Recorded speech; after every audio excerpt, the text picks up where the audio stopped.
More teenagers shot and wounded, more drive-by bullets, and more overall community frustration. And more calls for everyone to play a part in the solution, including judges. WLWT News 5's John London is live at District 1, where concern about street violence is growing. John.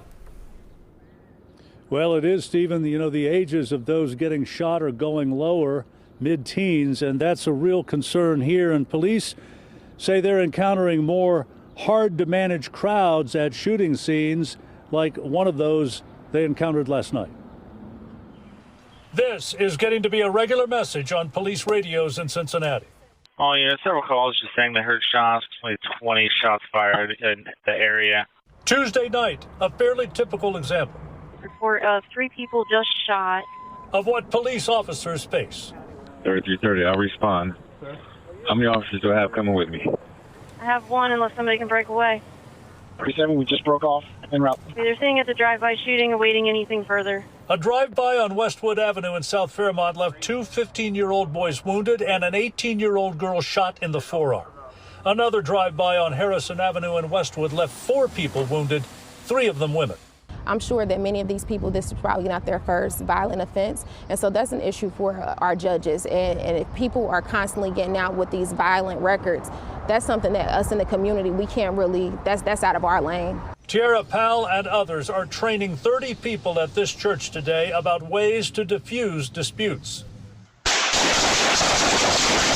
There have been no arrests from the East McMicken drive-by a couple weeks ago. Police have stepped up patrols and lawmakers have pumped up funding. There's one gap, and that's a program actually working with the shooters. September's the target for that. Right now, former officer and current councilman Scotty Johnson wants more teenagers promoting peace with their peers. They are part of the puzzle, a huge part of the puzzle that will get us to a point where we're not turning on the television and 2 and 3 shootings a night. And one of the 15-year-old boys who was shot and wounded last night was seriously hurt. Police have not yet determined who fired the shots in any of those 3 instances from last evening. Reporting live at District 1, John London, WLWT News 5. John, last night's violence comes just a week after city leaders publicly called for community help to reduce the level of violence. You were at that meeting. Ashley was there. I was here on the set. We were all talking about it all day long. The question is, are they getting a community response?